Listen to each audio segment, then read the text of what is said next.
네, 오늘은 7월 24일 금요일 아침입니다. 오늘 찬송가 208장 함께 부르고 오늘 말씀 시작하겠습니다.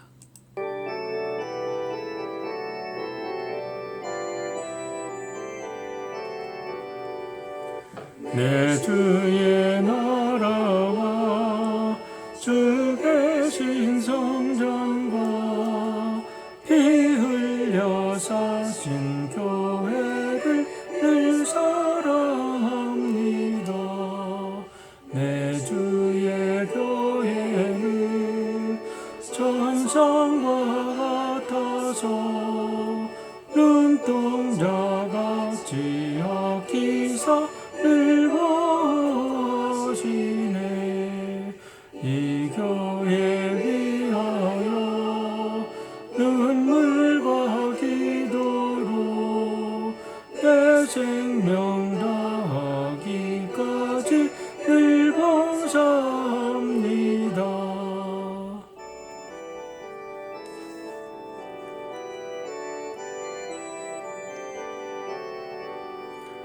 성도의 교제와 교회의 위로와 구주와 맺은 언약을 늘 기뻐합니다.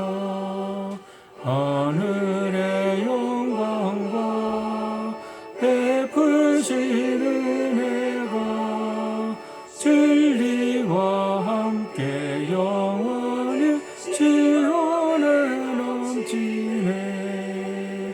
아멘.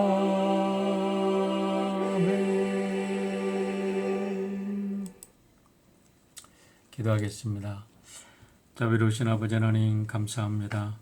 오늘도 주님의 은혜로 하루를 맞이합니다. 하루하루 사는 것 거저 준 은혜가 아니라 우리 주 예수 그리스도의 생명을 주고 값진 은혜로 우리들에게 내려주신 선물임을 믿고 하루 한 시간 주어진 시간마다 감사와 감격으로 맞이하고 하나님 영광 돌리며 기쁨으로 살아갈 수 있는 모든 성도들 될 수 있도록 인도하여 주시옵소서. 우리가 건강한 몸으로 건전하게 생각하고 우리가 스스로 걷고 스스로 활동할 수 있는 것, 이 맑은 공기를 숨쉬며 맑은 하늘을 바라보고 우리가 세상의 모든 것 함께 더불어 살아갈 수 있는 축복이 얼마나 귀한 것을 다시 한번 깨닫고 오늘 모든 일에 감사하고 감격한 성도들 되도록 인도하여 주시옵소서. 하지만 원치 않는 병으로 아파하는 성도들이 있습니다. 원치 않는 질병으로 인하여 고통당하는 성도들이 있습니다. 열심히 노력했지만 거둔 것이 없어 한숨 짓고 눈물 흘리는 아파하는 성도들도 있습니다. 주님 자비와 긍휼을 베풀어 주시고 다시 한번 하나님을 바라보는 주님의 백성들에게 자비를 베푸셔서 주님 치유함을 허락하여 주시고 다시 한번 만나를 내려 주셔서 새로운 힘을 얻고 용기를 얻고 오늘도 힘있게 살아가는 주의 거룩한 백성들 되도록 축복하여 주시옵소서. 감사드리며 예수님의 이름으로 기도하옵나이다. 아멘. 오늘 역대기 27장과 28장을 우리 함께 읽겠습니다. 역대상 27장. 이스라엘 자손 가운데서 각 갈래에 부과된 모든 일을 하면서 왕을 섬기는 각 가문의 족장과 천부장과 백부장과 서기관의 수는 다음과 같다. 그들은 한 해에 한 달씩 번갈아 가며 근무를 하였는데 한 갈래는 24,000명씩이다. 첫째 달에 복무할 첫째 갈래의 지휘관은 삽디엘의 아들 야소보암이며 그의 갈래에는 24,000명이 있다. 그는 베레스의 자손으로서 정월에 복무하는 모든 부대 지휘관의 우두머리이다. 둘째 달에 복무할 둘째 갈래의 지휘관은 아호와 사람 도데이며 그 갈레의 부주의관은 미글롯이다. 그의 갈레에는 2만 4천 명이 있다. 셋째 달에 복무할 셋째 갈레의 주휘관은 여호야다의 아들 분하야이다. 그의 갈레에는 2만 4천 명이 있다. 바로 이 분하야가 30명의 용사 가운데 하나로서 30명을 주의하였다. 그의 아들 암미사밧은 그 갈레의 부주의관이다. 넷째 달에 복무할 넷째 갈레의 주휘관은 요압의 동생 아사헬이다. 그의 아들 스바디아가 부주의관이다. 그의 갈레에는 2만 4천 명이 있다. 다섯째 달에 복무할 다섯째 갈레의 주휘관은 이스라 사람 삼훗이다. 그의 갈레에는 2만 4천 명이 있다. 여섯째 달에 복무할 여섯째 갈레의 주휘관은 드고아 사람 이게스의 아들 이라이다. 그의 갈레에는 2만 4천 명이 있다. 일곱째 달에 복무할 일곱째 갈레의 주휘관은 에브라임 자손인 발론 사람 헬레스이다. 그의 갈레에는 2만 4천 명이 있다. 여덟째 달에 복무할 여덟째 갈레의 주휘관은 세라 족속에 속한 후사 사람 십부게이다. 그의 갈레에는 2만 4천 명이 있다. 아홉째 달에 복무할 아홉째 갈레의 주휘관은 베냐민 지파의 아나돗 사람 아비에셀이다. 그의 갈레에는 2만 4천 명이 있다. 열째 달에 복무할 열째 갈레의 주휘관은 세라 족속에 속한 느도바 사람 마하레이다. 그의 갈레에는 2만 4천 명이 있다.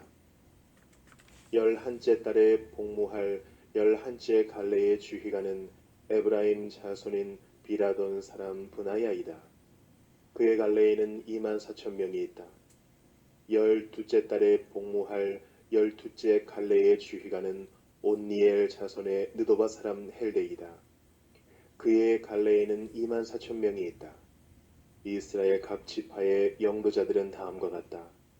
르우벤 지파의 영도자는 시그리의 아들 엘리에셀이고, 시므온 지파의 영도자는 마아가의 아들 스바디아이고, 레위 지파의 영도자는 그무엘의 아들 하사비아이고, 아론 지파의 영도자는 사독이고, 유다 지파의 영도자는 다윗의 형 엘리후이고, 이사갈 지파의 영도자는 미가엘의 아들 오므리이고, 스불론 지파의 영도자는 오바댜의 아들 이스마야이고, 납달리 지파의 영도자는 아스리엘의 아들 여레못이고, 에브라임 지파의 영도자는 아사시아의 아들 호세아이고, 므낫세 반쪽 지파의 영도자는 부다야의 아들 요엘이고, 길르앗에 있는 므낫세 반쪽 지파의 영도자는 스가랴의 아들 iddo이고, 베냐민 지파의 영도자는 아브넬의 아들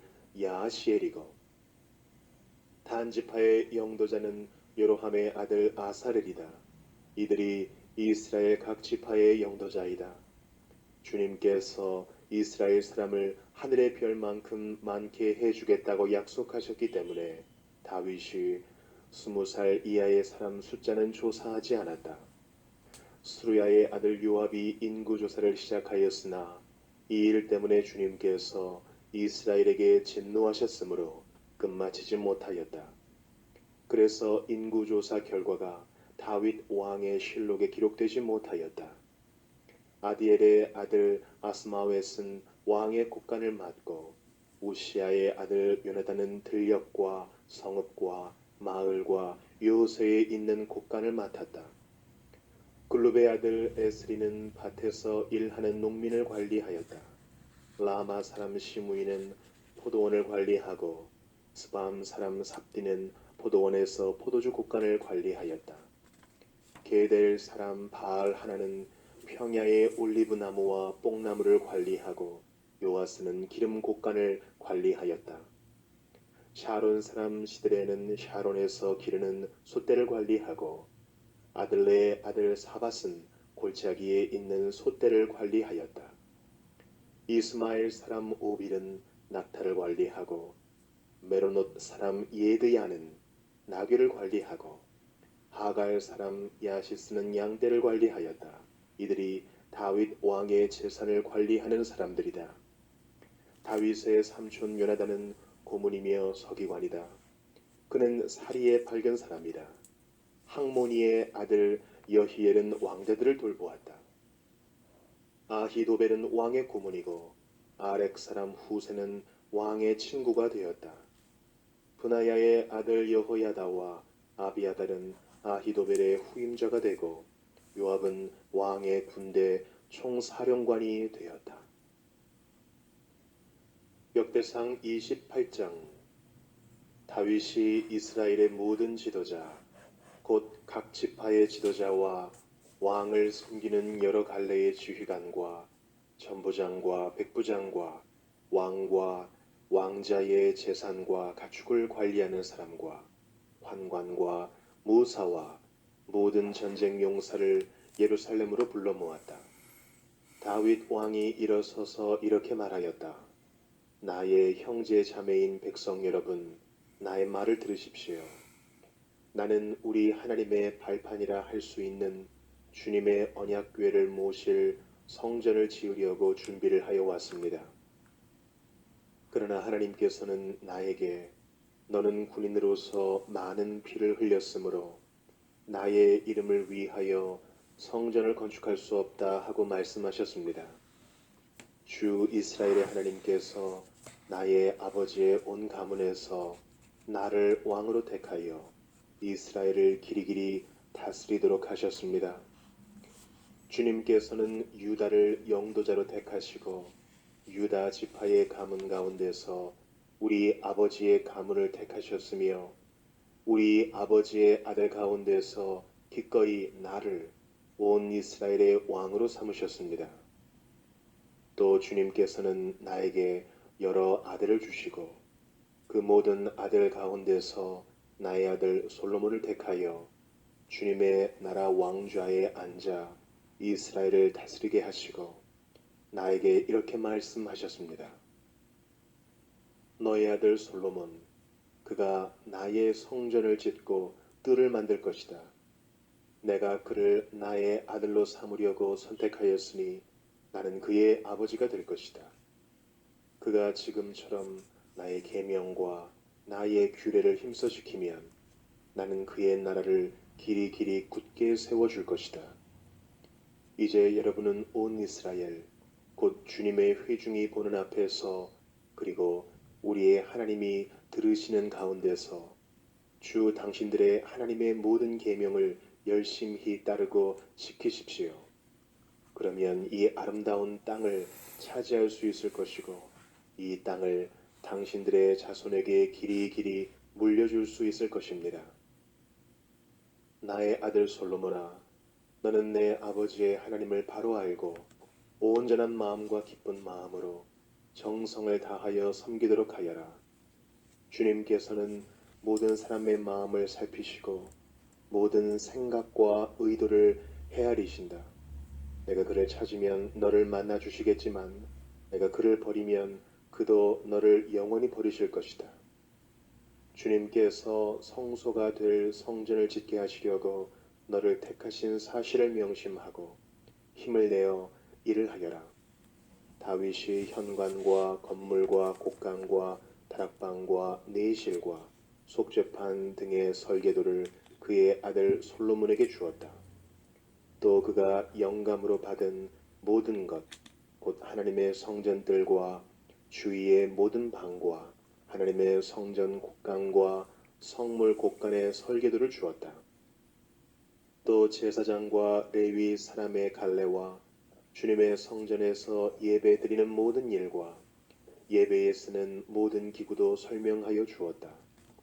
또 모든 예배에 쓸 여러 금기구를 만드는 데 필요한 금의 무게와 모든 예배에 쓰는 여러 은기구를 만드는 데 필요한 은의 무게와 또 금 등잔대와 금 등잔의 무게와 각 등잔대와 그 등잔의 무게와 은 등잔대도 마찬가지로 각 등잔대와 그 등잔의 무게를 그 등잔대의 용도에 따라 알려주었다. 또 상 위에 늘 차려 놓는 빵과 차려 놓는 상을 만드는 데 필요한 금의 무게와 은상을 만드는 데에 필요한 은의 무게도 알려주었다. 또 고기를 건질 때에 쓰는 갈고리와 대접과 주전자를 만드는 데 필요한 순금과 금잔 곧 각 잔을 만드는 데 필요한 금의 무게와 은잔 곧 각 은잔을 만드는 데 필요한 은의 무게도 알려주었다. 또 분향단을 만드는 데 필요한 정련된 금의 무게와 수레 곧 날개를 펴서 주님의 언약궤를 덮고 있는 그룹을 금으로 만드는 데 필요한 설계도도 알려주었다. 다윗이 말하였다. 이 모든 설계에 관한 것은 주님께서 친히 손으로 써서 나에게 알려주셨다. 다윗은 또 그의 아들 솔로몬에게 말하였다. 너는 힘을 내고 담대하게 일을 해나가거라. 두려워하지 말고 염려하지 말아라. 내가 주님의 성전 예배에 쓸 것들을 다 완성하기까지 주 하나님 나의 하나님이 너와 함께 계시며 너를 떠나지 않으시며 너를 버리지 않으실 것이다. 그리고 제사장과 레위 사람의 갈레들이 하나님의 성전 예배에 관한 모든 일을 도울 것이며 온갖 일에 능숙한 기술자들이 자원하여 너를 도울 것이며 지도자들과 모든 백성이 너의 명령을 따를 것이다.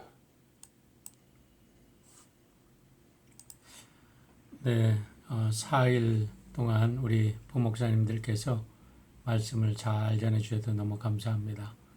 이번 주 들어서 제가 비즈니스 신방을 하고 있는데 월요일부터 수요일까지 3일 동안 신방을 합니다. 비즈니스는 아침 일찍 할 수도 없고 저녁 늦게 할 수도 없기 때문에 이 중간에 하니까 시간이 많이 걸립니다. 그래서 다음 주까지 해야 비즈니스 신방이 맞춰질 것 같아요.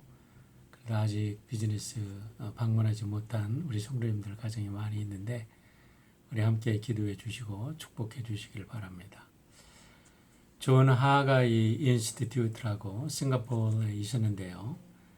제가 대학 다닐 때, 신학대학원을 다닐 때만 해도 1980년까지만 해도 그것이 세계적인 그 기독교 지도자들이 와서 훈련을 받던 곳입니다. 그런데 그 존 하가이 인스티튜트를 그러니까 그 지도자 개발 훈련 센터라고 말할 수 있는데 그것을 이렇게 설립한 그 파운더의 이름이 존 하가이 박사입니다. 존 에그먼드 하가이 박사인데 그분이 쓴 지도자에 관련된 많은 책들이 있어요. 지도자에 대한 책들이 수없이 나오는데 지도자에 대한 책을 읽기를 원한다면 여러분들이 서점에 가서 존 하가이 박사가 쓴 지도자에 대한 책을 읽어보시길 바랍니다. 그러면 절대로 후회하지 않을 것입니다. 그분이 쓴 지도자에 대한 책으로 Lead on, 우리나라 말로 지도자가 되라라는 말로 번역이 되어 있고 최근에는 미래는 진정한 지도자를 요구한다라는 이 제목으로 번역이 되어 있어요. 똑같은 책입니다. 그런데 그 책을 보면 동서고금을 막론하고 언제 어느 때든지 사람이 사는 곳에는 훌륭한 리더십이 요구된다라고 이야기를 해주고 있습니다.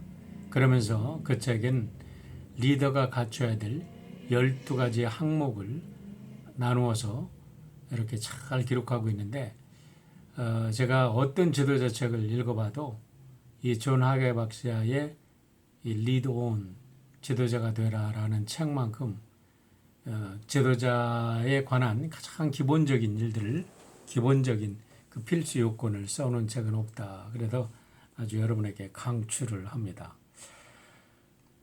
살아가면서 리더십만큼 중요한 것이 없다고 생각을 합니다. 왜냐하면 리더들에 따라서 환경이 바뀌고 세상이 바뀌고 나라의 운명이 바뀌고 우리 개개인의 삶의 질과 운명이 바뀔 수 있기 때문에 그렇습니다. 이런 면에서 오늘 본문에서 우리는 성경에서 가장 뛰어난 리더십을 가졌던 한 사람을 만나게 됩니다. 물론 성경 속에는 하나님께서 들어주신 수많은 리더들이 소개되어 있습니다. 그런데 그들은 한결같이 그 시대에 그 시대를 뛰어넘는 훌륭한 비전을 제시했고 그 비전을 이루기 위해서 구체적으로 자기들의 일생을 투자한 사람들인 것을 보게 됩니다. 그 중에서 오늘 본문에 나타난 다윗을 보면 한 신앙인으로서뿐 아니라 국가를 경영하는 리더로서 리더십이 무엇인가를 가장 완벽하게 보여준 모델이라고 해도 과언이 아닐 것입니다. 우선 27장 1절로 15절에는 다윗의 군대 조직이 나오는데 다윗의 군대 조직은 이미 역대상 11장과 12장에서 이미 보았던 것처럼 크게 셋으로 나눌 수가 있습니다. 첫째는 왕궁을 호위하며 다윗을 보좌하는 시위대 사람들이 있습니다. 그리고 이제 역대상 11장, 12장에서 나오는데 30명의 장수들이 이끄는 소수의 정예 상비군들이 있었습니다. 그리고 오늘 본문에 나오는 준정규 민병대들이 있는데요. 오늘 본문에 나오는 준정규 민병대들은 아마 12지파, 지파라는 이야기는 없지만 12지파에서 각 2만 4천 명씩 선발되어서 총 28만 8천 명으로 구성된 이 민병대인 것을 알 수가 있습니다. 그런데 이들이 매달에 한 달에 2만 4천 명씩 돌아가면서 국방의 의무를 담당하게 하므로 나머지 11달은 생계에 전념하고 한 달은 국방의 의무를 위해서 각 지파에서 2만 4천 명의 젊은이들이 모여서 이렇게 열심히 훈련을 받고 집중적으로 군사 훈련을 받음으로 해서 유사시에는 전군의 동원령을 내려 전쟁을 치르게 함으로 해서 전 국민이 국방과 또 경제적인 안정을 기하는데 아주 훌륭한 군사 조직을 갖춘 것을 보게 됩니다. 이러한 조직은 어느 한 지파에게 리더십이 독점되는 일을 막았을 뿐만 아니라 선의의 경쟁을 통해서 모든 젊은이들로 하여금 국가에 대한 충성도와 책임의식을 고취해야 하는 놀라운 결과를 가져오지 않았나 생각을 합니다.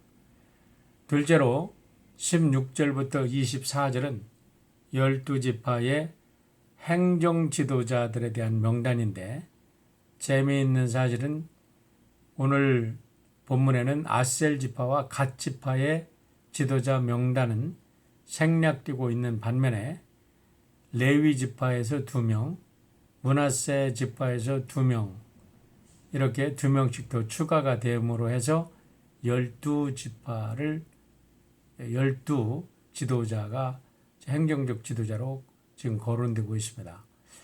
왜 아셀지파와 갓지파의 사람들이 제외됐는지는 본문이 이야기하지 않고 있기 때문에 추측하기가 불가능하지만 어쨌든 이러한 행정 조직을 통해서 다윗은 중앙 집권 체제와 지방 분권 체제가 아주 균형 있게 발전하고 조화를 이룸으로 해서 국가가 아주 든든히 서가는 그런 조직을 형성했던 것을 보게 됩니다.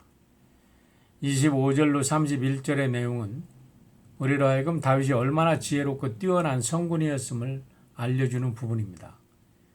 그것은 왕실의 재정을 모든 국민들의 세금으로 충당하는 이웃 나라들과는 달리 31절에 보면 이것이 다윗의 이런 재산을 관리하는 사람들이었다라고 하는 걸 보면요.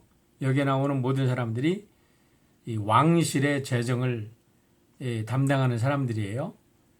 그런데 이 왕실의 소유지와 재산을 효율적으로 관리할 책임자들을 그들의 spiritual gift, 그러니까 영적인 은사대로 임명을 해가지고 아주 뭐 올리브 나무를 기르는 사람, 포도나무를 기르는 사람, 소떼를 관리하는 사람, 낙타를 관리하는 사람, 양떼를 관리하는 사람 등등 해서 밭에서 일하는 사람 해서 아주 거기에 전문적인 사람들을 세움으로 해서 왕실의 재정을 왕실 사람들 스스로 충당할 수 있게 함으로 해서 국민들로부터는 세금을 착취하지 않고 국민들에게 세금 부담을 없게 해주는 것을 우리가 볼 수가 있습니다. 이런 것을 보면 참으로 오늘날에도 이렇게 뛰어난 행정력을 이렇게 발휘하는 지도자가 없는 것을 보면 정말 다윗은 뛰어난 행정가였다, 정치가였다라는 것을 우리가 알게 됩니다. 특별히 33절로 34절에 보면 다윗의 주변에는 다윗과 함께 일하는 훌륭한 책사들이 있었다는 것을 알게 됩니다.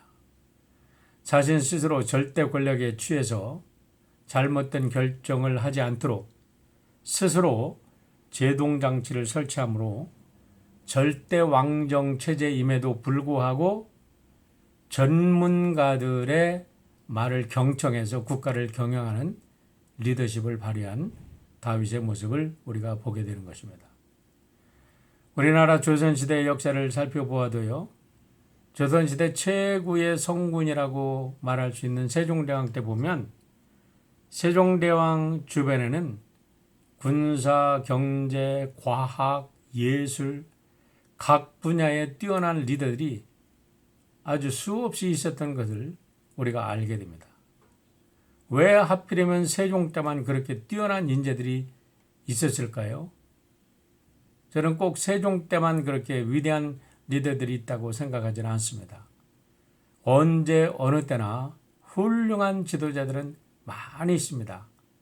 그런데 그런 뛰어난 영적인 은사를 가진 사람들을 발견을 해서 그들로 하여금 마음껏 자기의 그 능력을 발휘하면서 일할 수 있는 그런 이런 장을 만들어줄 수 있는 리더가 있느냐 없느냐라는 것이 이렇게 한 조직체나 국가의 운명을 좌우한다고 볼 수가 있는 것입니다.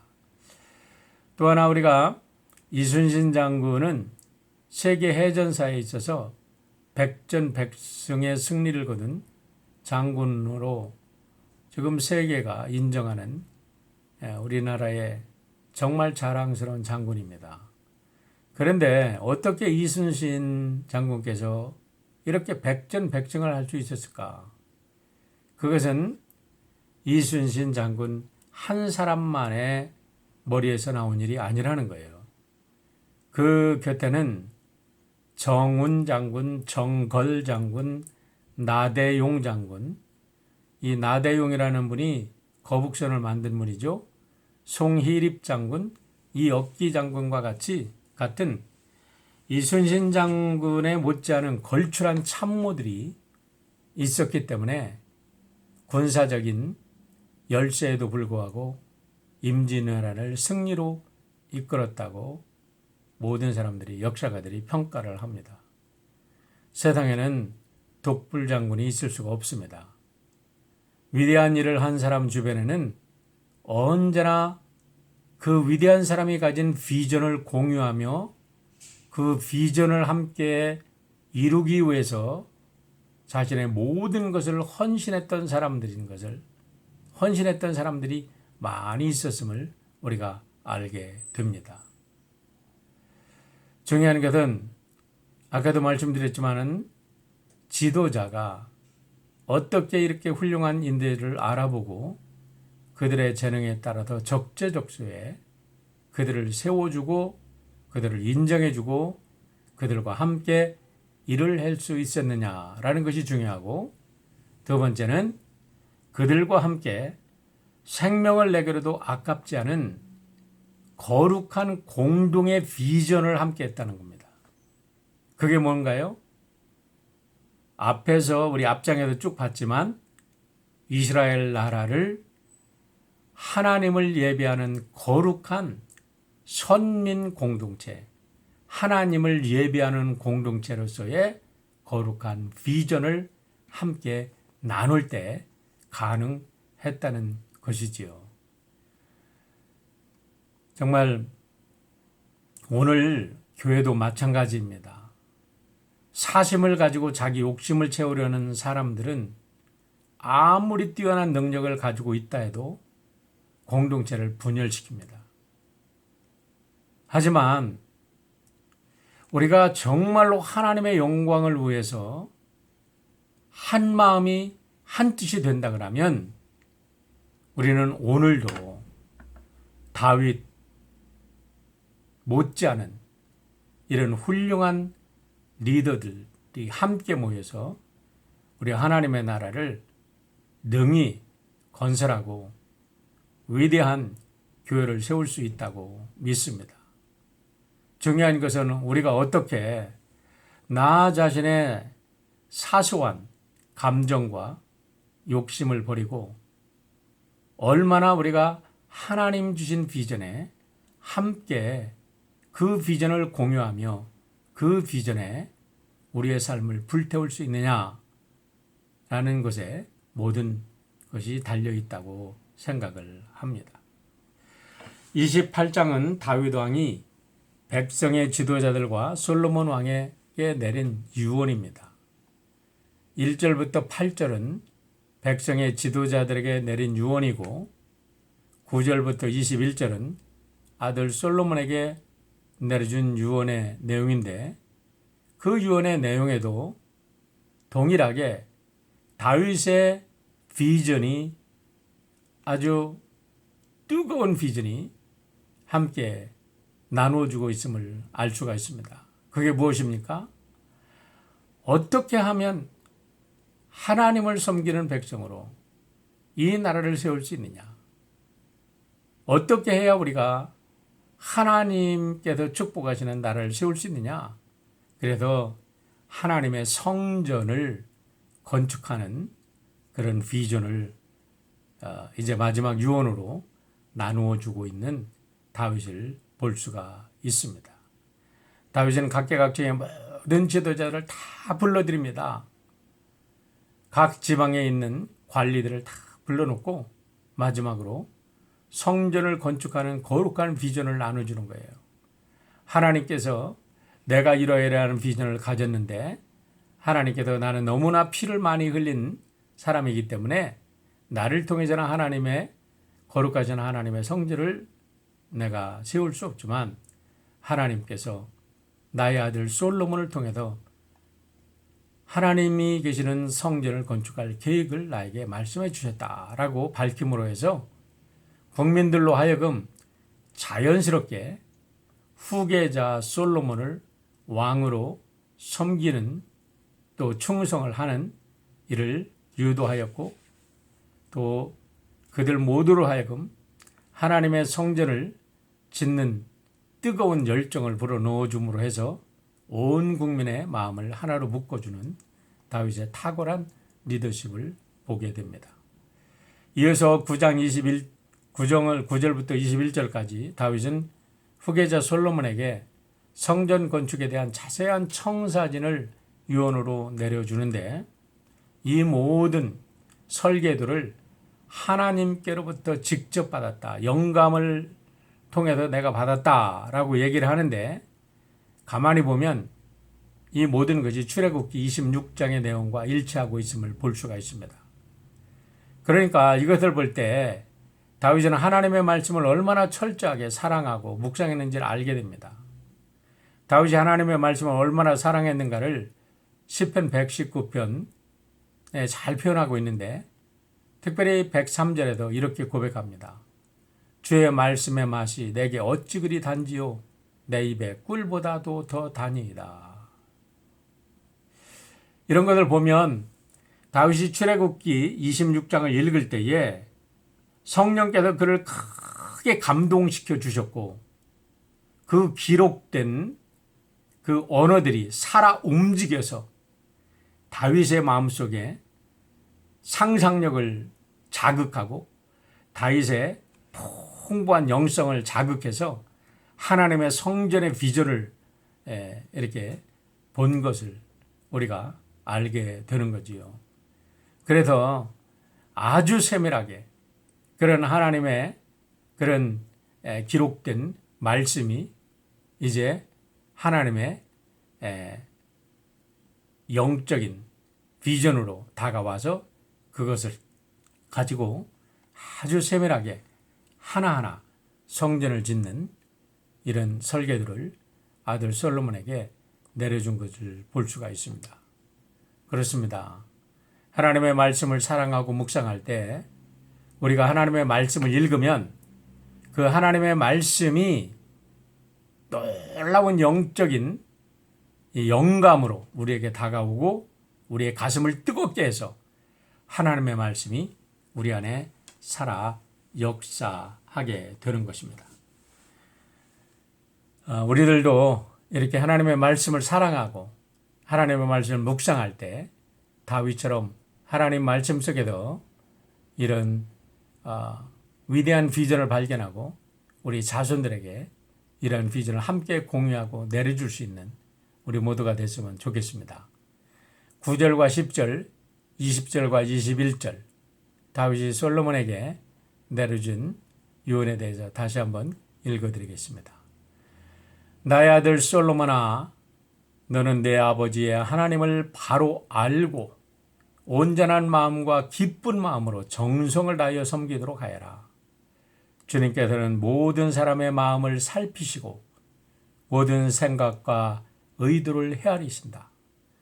내가 그를 찾으면 너를 만나 주시겠지만 내가 그를 버리면 그도 너를 영원히 버리실 것이다.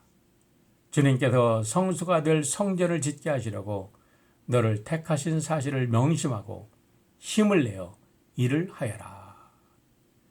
얼마나 정말 귀한 유언인지 모르죠? 20절과 21절 읽어드립니다. 너는 힘을 내고 담대하게 일을 해 나가거라. 두려워하지 말고 염려하지 말아라. 내가 주님의 성전 예배에 쓸 것을 다 완성하기까지 주 하나님 나의 하나님이 너와 함께 계시며 너를 떠나지 않으시며 너를 버리지 않을 것이다.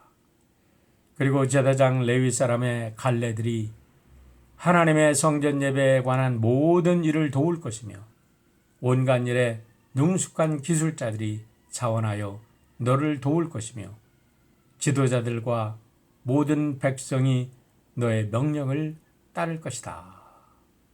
이런 유언을 남겨줍니다. 우리 모두 언젠가 이 세상을 떠나게 되는데 우리 모두 우리 자녀들에게 이러한 위대한 유언을 하나님의 주신 비전을 유언으로 남길 수 있는 우리 모두가 되기를 바랍니다. 우리 함께 기도하겠습니다. 자비로우신 아버지 하나님, 코로나 바이러스로 인하여 너무나 우리들이 위축되어 있습니다. 하지만 하나님의 거룩한 비전을 가지고 다시 한번 우리가 하나님 말씀을 깊이 묵상함으로 하나님께서 우리 각자를 향한 우리 그리스도인들을 향한 오늘 교회를 향한 하나님의 비전을 하나님의 뜻을 다시 한번 온전히 깨닫고 우리 이 모든 죽음의 세력을 물리치고 승리하는 우리 모든 하나님의 백성들 되도록 인도하여 주시옵소서. 오늘 육신의 질병으로 고통당하는 우리 모든 성도들 특별히 축복하여 주시고 또 열병으로 인해서 고통당하는 우리 성도들 또 경제적으로 어려움당하는 성도들 또 마음의 불안과 염려로 걱정하는 성도들 하나님의 주시는 말씀 속에도 비전을 발견하고 저희들의 마음이 뜨거워지고 새로워지는 축복의 백성들 되도록 인도하여 주시옵소서. 감사드리며 예수님의 이름으로 기도하옵나이다. 아멘. 오늘도 주의 이름으로 승리하시기를 축원합니다.